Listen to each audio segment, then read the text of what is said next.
All right, everybody, we're back. Chris Blanchard here at Job Offer Secrets. Today we're going to dive deeper into the resume. Yesterday I talked a little bit about the theory of resumes and that you need to stop once you're starting to get your job interviews. I talked about creating a big template or your big base resume that's maybe 2 pages long, and then trimming the fat. Taking a job posting and looking at your actual stories and then trying to make it so that the stories and the job posting match up. When you can do that, you're going to start getting job interviews. What I want to talk about though right now is how to actually write a good resume bullet point. Something that everybody talks about. Everybody has their different formats, their different templates, their different frameworks. And the framework that I'm going to talk about today is what I call the WHO framework. WHO. The W stands for what you did, the H is how you did it, and the O is the outcome, okay? When you write a bullet point in that framework, you can take any experience that you have and you can put it into a 1 to 2 line resume bullet point that's gonna blow recruiters out of the water. This is what they wanna see, guys. They wanna see that you have a good framework across all their bullet points. The last thing you want to make a recruiter do is work for the information. Give it to them easy, give it to them up front, make it so they don't have to search, they don't have to dig, they know exactly what you're doing. And this is the type of information they're looking for. When later we're going to talk about answering interview questions and we talk about the STAR format. The STAR format is a great framework for answering questions, but it's just a little bit too long and can be kind of tough to do in a resume bullet point since you really only have 2 lines. And that's kind of my strict limit is you can go 1 line on the resume or you can go 2 lines on the resume for a bullet point. You can't go to 3. Then it just gets too long and looks kind of clunky. So yeah, so the WHO framework. So let me give you a couple examples of the WHO framework actually working. So I worked in the potato fields. I've told you guys this before. It's one of my favorite parts of my background is that 10 years working in the potato fields. And some of you are probably curious of what that means. So what I did is I walked up and down the potato fields and I dug out diseased potato plants, right? You look at the actual leaf itself, and depending on what the leaf looks like and the structure of it, you're going to be able to tell if it's diseased or if it's a different variety of potato. I could tell you the difference between a russet Burbank and a russet Ranger and a Narcota, right? Different varieties, and if a farmer's trying to buy one variety, they don't want others mixed in with it, right? And I did that for several years. And what farmers do is they pay the Idaho Crop Improvement Agency. They pay them money to have what are called leaf pickers come out. And the leaf pickers go through the field, they pull out a whole bunch of samples, and they wrap it up in some paper towels, take it back to the Idaho Crop Improvement, and then those samples get tested for disease. Well, when those tests come back, then when the inspectors go to the field, they know what they're looking for, and basically the rating that a potato farmer gets on their field based off of the inspections determines how much they can sell their potato seed for, right? So I was applying for a job at Johnson & Johnson, and I had almost no work experience. I'd worked for 1 year, and the rest of my work experience had been summer jobs throughout high school from the time I was 14, right? And so I wanted to have on my resume a little bit more than just designing weapons because I was applying for a purchasing role at Johnson & Johnson, something I had never done. I'd never done anything with purchasing, but one thing I do know with purchasing is the importance of efficiencies, operational efficiencies, right?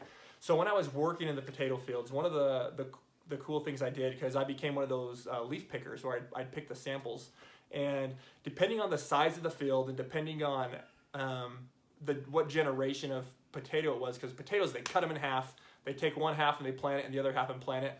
Those grow and it gives new potatoes. You cut those in half, plant those. So every time you cut the potato, it starts a new generation. And so depending on the generation and the size of the potato, you have to pick a certain number of samples. And typically what we had always done is we take those leaf samples and we pick 200 at a time and we wrap them in a paper towel. Now, the 200, there was nothing magical about that number. That was the way that things had always been done for the last 20 years. Everyone just did 200 regardless. And when I looked at the whole process of picking the leaves, I could pick 200 leaves in about 5 minutes.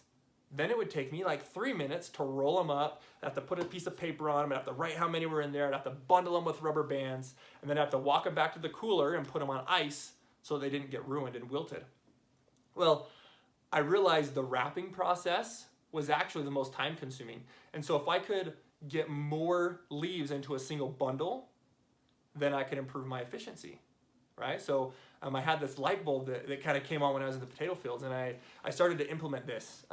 So the bundle, I could only put so many into a bundle because the size of the rubber bands, the amount of paper towels I had to use. So what I did is I started making my average go from 200 leaves in a bundle to 250 leaves in a bundle.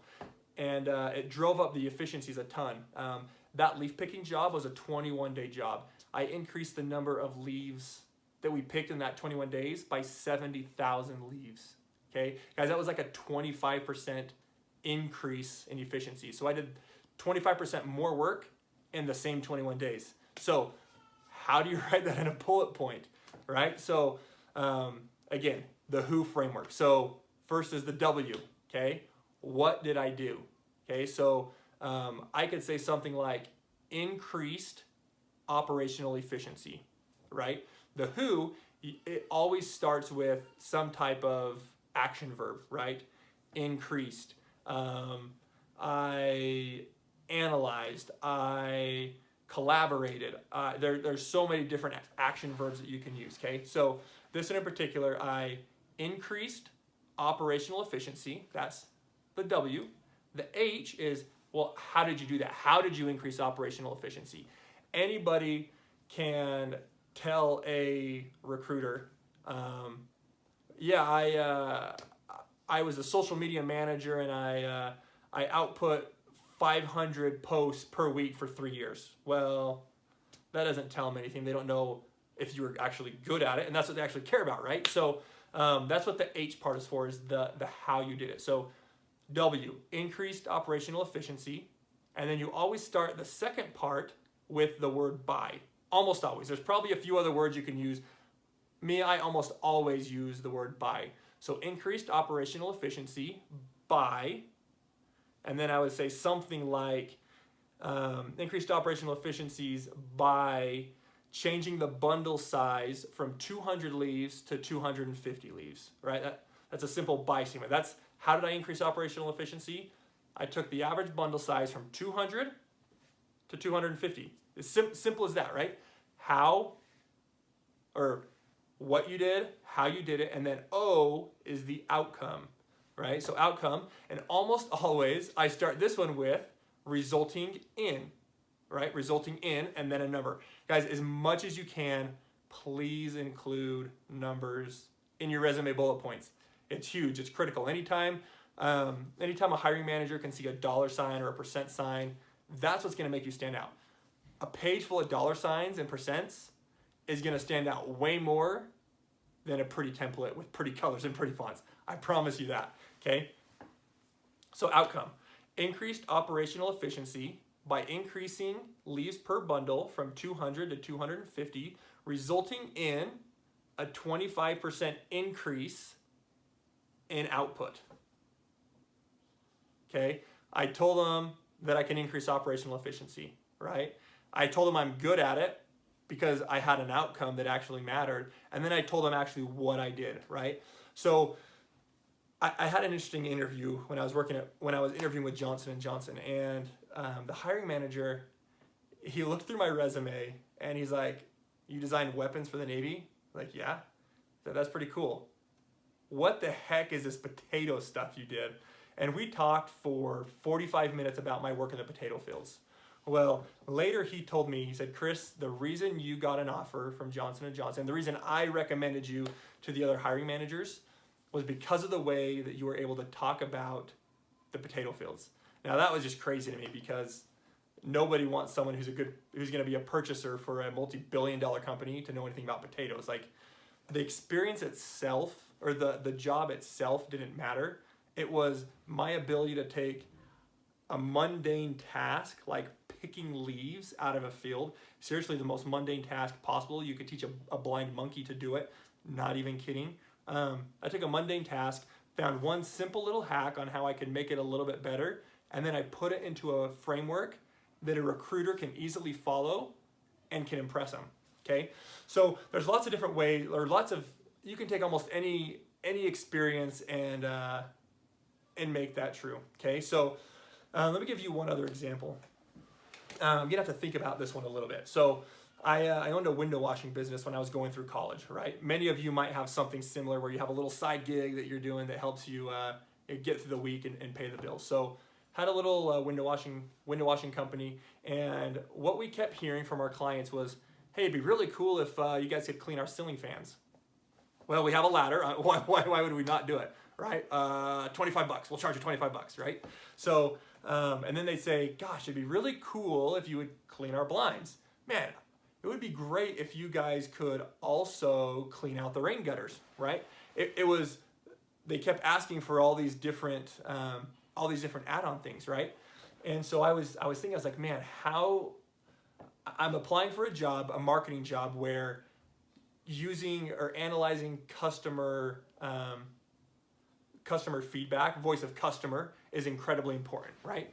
So I was like, how do I take window washing and take this experience I had as a college student? It's not rocket science.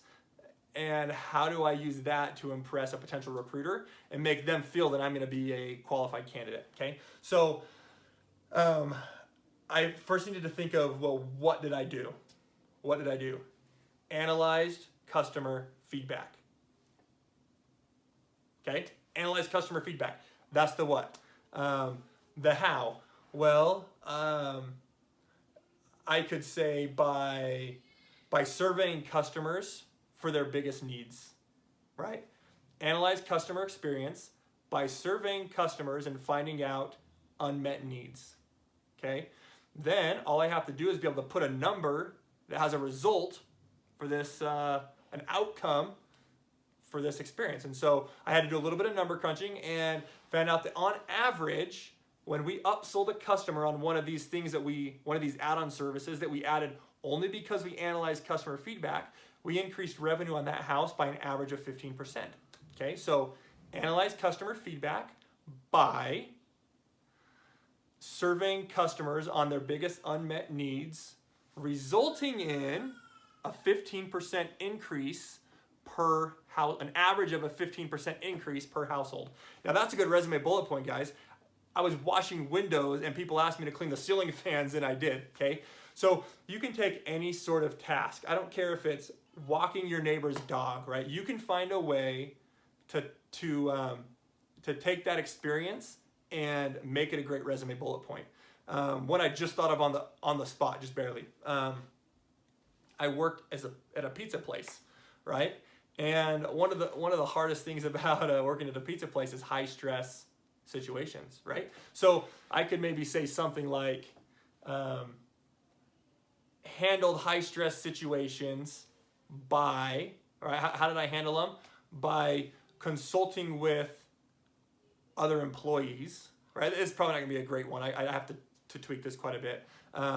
But by consulting with other employees on how to handle negative customers, and then the outcome on this one would be really tough. But I could say something like, which resulted in lots of the other employees looking up to me as a leader, right? So depending on what the job posting is looking for, is it leadership? Is it handling high stressful situations, right? I could take my experience as a pizza boy and I can make great resume bullet points on it that highlight skills that the recruiter wants. Do they want people who are analytical? Do they want people who have leadership? Do they want people who can collaborate, right? Look for what they're recruiting for, tailor those resume bullet points, use the WHO framework. Guys, I promise if you use this framework, it's gonna be game changer. It's gonna make, you can fill out a resume in like an hour. You can come up with an entire resume in an hour. I used to sit down 150 students at Penn State. I was a TA for the class, 150 students, and I would go through and I would basically help them write their entire resume. These guys had zero experience. One person, her experience, she had a dog walking company, right? We were able to write like 5 bullet points on that dog walking company by looking at job posting and saying, they need people who are organized, right? Well, let me show you how I was organized when I walked dogs. Okay, guys, you can come up with awesome bullet points regardless of what you did. Okay, Who framework, match the job posting to the job or to the bullet point on your resume, and you're going to start getting interviews way more than you are now. Okay, thanks for watching. Check out some of the other videos that we've done. This is video number 3, I believe. We're getting cranking at joboffersecrets.com. We have a lot of stuff that we're about to launch here in the next few weeks. It's going to be really exciting. Can't wait for you guys to see it. And we'll see you next time.